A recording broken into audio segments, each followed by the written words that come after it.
Hello विद्यार्थी मित्रों, आज हम लेसन नंबर 2 कच्छ की शहर जो पेज नंबर 11 पर है, इसका हमने आपको पठन करवाया, लेखक का परिचय दिया, पाठ को समझाया।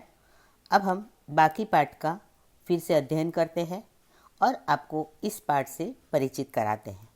तो आइए पेज नंबर 12 पर आते हैं। यह है एक यात्रा वृत्तांत। हमने आपको कल यहाँ तक समझाया था कि श्याम खाली जो है वो कच्छ का प्रवेश द्वार है। यहाँ से कच्छ की यात्रा आरंभ होती है और उत्तर दिशा की ओर से यात्रा का प्रारंभ होता है। यहाँ पर हम रापर से धोलावीरा पहुँचते हैं। वहाँ पर हमें क्या दिखाई दे रहा था? यस, मोहनजोदड़ो के स्मरण, स्मरण यानी याद, प्राचीन यानी पुरानी संस्कृति। फिर यह वर्ष यानी कि 5,000 वर्ष से भी अधिक इसके अवशेष यानी कुछ पुराने चिन्ह इसके यहाँ पर अंग दिखाई दे रहे हैं। ये कहा जाता है कि यह एक भले ही प्राचीन नगरी है यानी कि पुरानी नगरी है, पर फिर भी इसे देखकर हम आश्चर्य में पड़ जाते हैं। क्यों? क्योंकि यह पुराना है पर फिर भी मानो ऐसे लग रहा है कि ये अभी अभी ही बना है, यानी कि प्राचीनता में आधुनिकता के दर्शन यहाँ पर हमें दिखाई देते हैं। उसके बाद हमने आपको ये बताया था कि हम श्याम ख्याली से पश्चिम की यात्रा करते कहाँ पर आए? बचाऊ।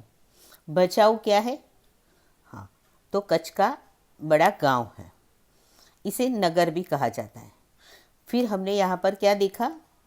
हाँ, गांधीधाम औद्योगिक कारखाने है ना, इसे बचाऊ को क्या कहा जाता है? औद्योगिक कारखानों का शहर माना जाता है। यहाँ पर औद्योगिक मतलब क्या कि यहाँ पर थोड़े बहुत ऐसे उद्योग है, यहाँ पर बिजनेस, कंपनियाँ जिसे कहते हैं। तो कहा जाता है कि यहाँ पर सिंधी प्रजा पाकिस्तान से आकर स्थायी हुई थी। यहाँ के जो लोग हैं वो कैसे हैं? सिंधी है, पर वो सिंधी कहाँ से आए थे? यस, पाकिस्तान से। और यहीं पर अब वो स्थायी हो गए। स्थायी होना यानी कि यहीं पर उनका अब निवास है। फिर हम गांधीधाम, आदिपुर और गोपालपुरी ये उद्योगों के कारण विकसित हुए दिखाई देते हैं। यहाँ पर बिजनेस, बहुत सारे ऐसे कंपनियाँ हैं, कारखाने हैं। इसके कारण यह क्या हो गया है? यहाँ पर एक इसका विकास विकसित हुआ, यानी कि इसका विकास और धीरे धीरे आगे बढ़ता जा रहा है। फिर कहा जाता है कि आदिपुर जो है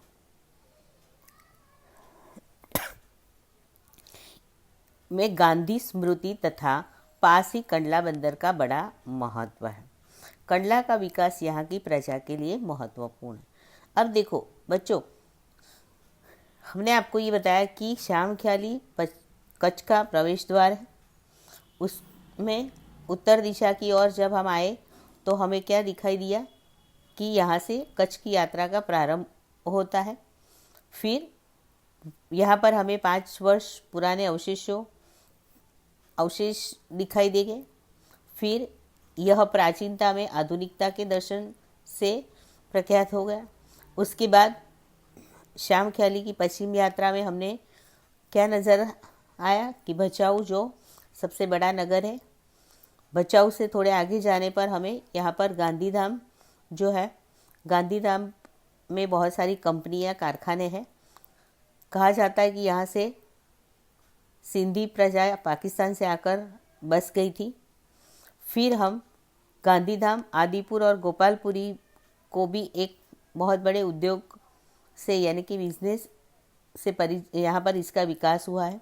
यहाँ पर बहुत सारी कंपनियाँ हैं, है ना, कारखाने हैं। फिर आदिपुर में महात्मा गांधी की स्मृति है और यहाँ कहा जाता है कि कंडला बंदरगाह का बड़ा महत्व है। गांधी आदिपुर में किसकी स्मृति है? गांधी स्मृति यानी कि महात्मा गांधी की समाधि। फिर उसी के बराबर पास में कंडला बंदरगाह है। उसके बाद कंडला का विकास, वहाँ जो प्रजा यानी कि यहाँ के जो लोग हैं उन लोगों के लिए कंडला का बहुत ही महत्व है। क्यों महत्व है? क्योंकि कंडला से दक्षिण की ओर और यानी तरफ भद्रेश्वर अति प्राचीन जैन यात्रा धाम। अब पश्चिम की ओर आए, पहले तो हम उत्तर दिशा की ओर आए, बराबर, वहाँ से कच्छ की यात्रा प्रारंभ हुई। उसके बाद पश्चिम की ओर आए, पश्चिम के और आते ही हमें भचाऊ नज़र आया। उसके बाद कंडला से दक्षिण की ओर यानी कि दक्षिण की तरफ जब गए तो हमें भद्रेश्वर जो है वो जैन लोगों का बहुत ही स्थान, पवित्र यात्रा धाम माना जाता है। ये भी बहुत ही प्राचीन है यानी कि पुराना है। इसके बाद ये कहा जाता है कि संगमरमर से बना 2500 वर्ष पुराना जिनालय जिनालय यानी कि जीर्ण हुआ, भूकंप में खंडित हुआ, उसके पुनः निर्माण का कार्य जोरों से चल रहा है।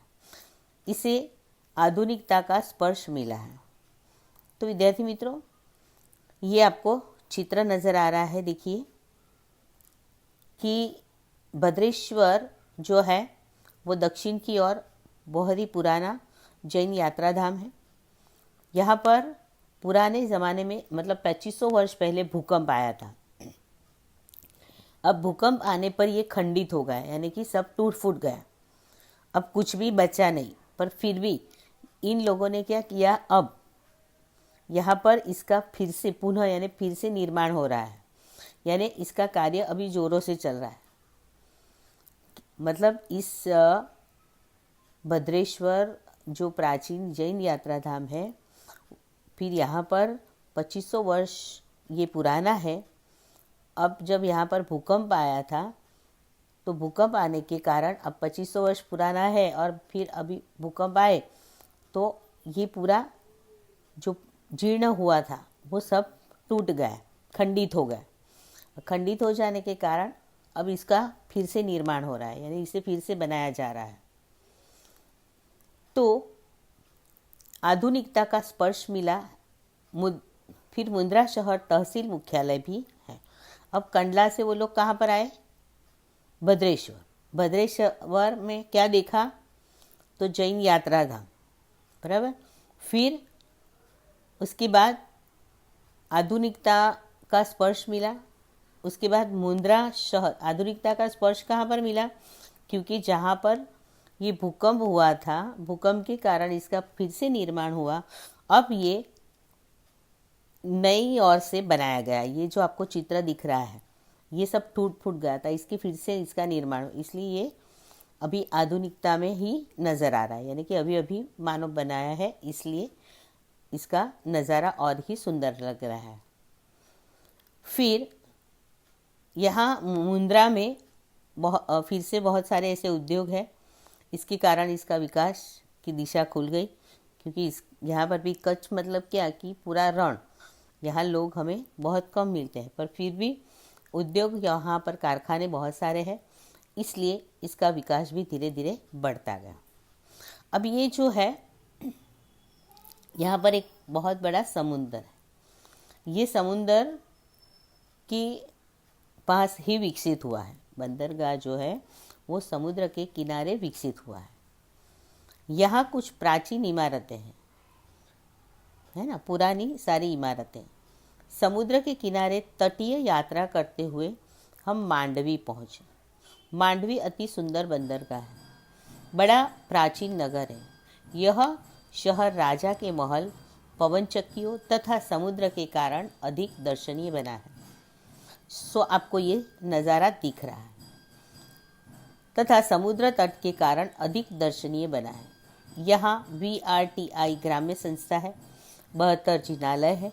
पास ही बिंद्रा गांव में अंतर्राष्ट्रीय अस्पताल है। मांडवी से आगे चलते डुमरा, कोठीरा, सुधरी और जखो महत्वपूर्ण गांव है। जैनों का प्राधान्य यहाँ नजर आता है। नलिया शहर तहसील का केंद्र है। यहाँ वायुसेना का मुख्य अड्डा है। तो ये हम आपको इसके बाद वाले अंश में विस्तार से समझाएंगे। ओके।